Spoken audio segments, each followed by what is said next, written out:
Lady's Little Shed Shop. Today I'm going to show you how I get some wood. Well, I say I'm going to show you how I get some wood. Mrs. Shedshop actually gets it for me.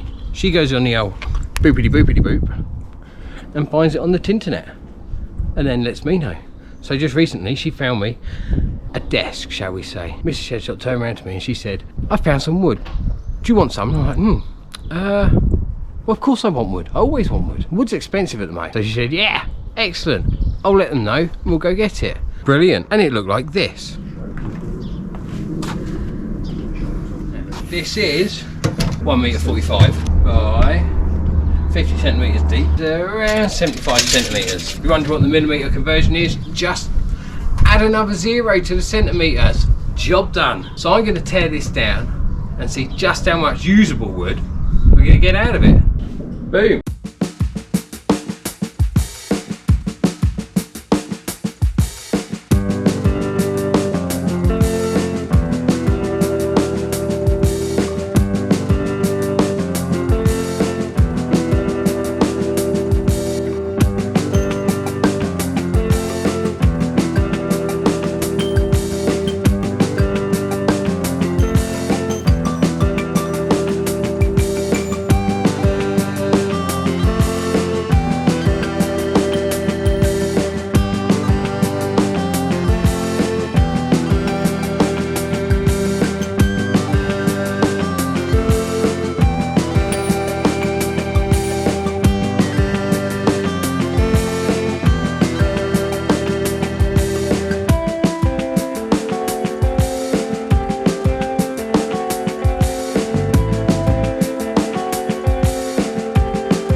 So we've ended up with 2 of these. Now, we do obviously have all these holes from where it was held together with dowels. I'm just going to rip that off, rip it across the top, rip it across the bottom. We've got all this that's usable, apart from that back piece. All these little holes where those nail staples were, we'll just fill them, bit of glue, pop in some cocktail sticks, cut them off, give it a sand, you'll never know. That's a lot of wood to use for free.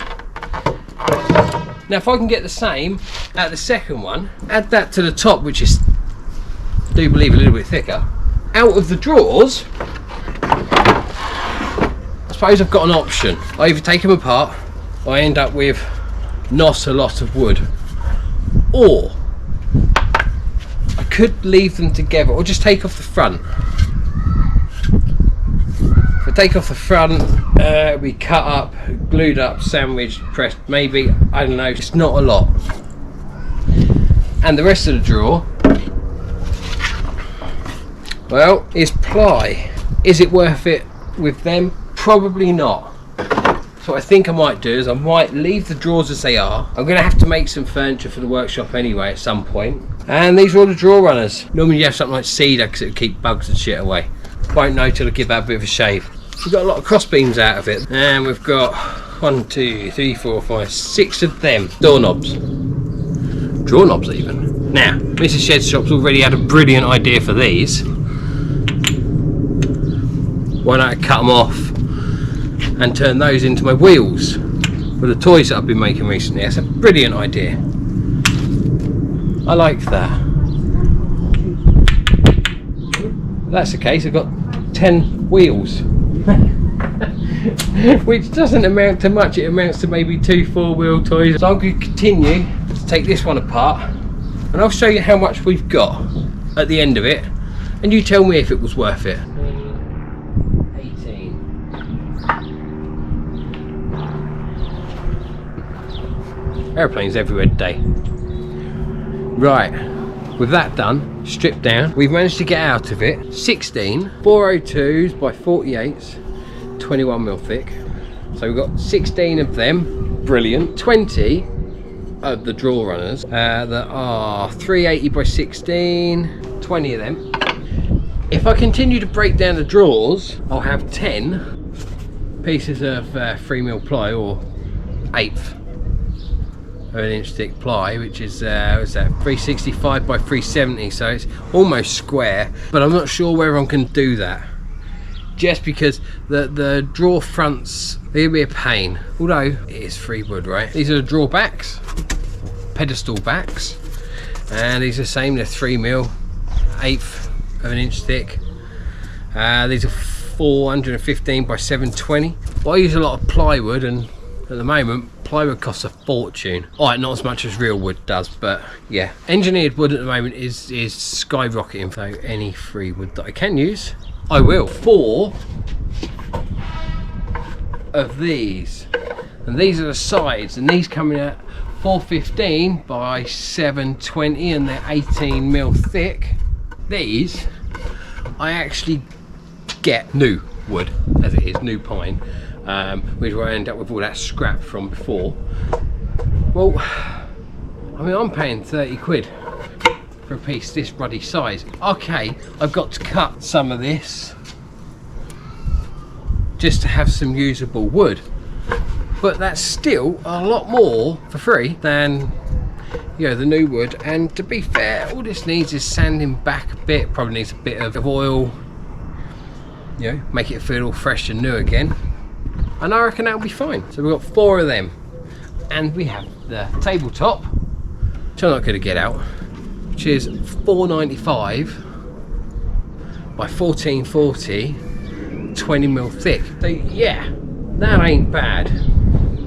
Bonza, right? Even if I only had that top part as usable wood, it still works out much better than going to the shop buying that fresh wood. Yes, I've got to sand it back. Yes, I've got to take off that varnish. That's easy enough. Just a sander, job done. Okay, so do we take into account the time it takes? So I've got close to £100 worth here, at least, in real wood that I can cut up, chop up, mess up. Yeah, and I have no problems with that when it doesn't cost anything. Doesn't matter if you mess it up, it's free, right? Exactly. I can glue it together, I can beat it up, I can burn it if I need to, and if all else fails, it goes in the scrap pile. Was it worth it? Yes, it was. I'm going to use as much of that as I possibly can, which, you know, might not be all of it, but I'm going to use as much as I can. The drawers, I'm still not sure whether I'm going to chop them down or not, or the only reusable parts is the base, and that's a finicky pain in the jacksy to get out. But I do use a lot of 3mm ply, and it does seem to be void of any voids. And the drawer fronts, I can use the drawer fronts, and that again is going to require quite a bit of chopping down. Not sure how much I'll actually end up being able to use at the end of that. We'll come back to that one when I get round to it. But other than that, I can't really use the sides and the back because they've got drawer runners cut into them, and that's that.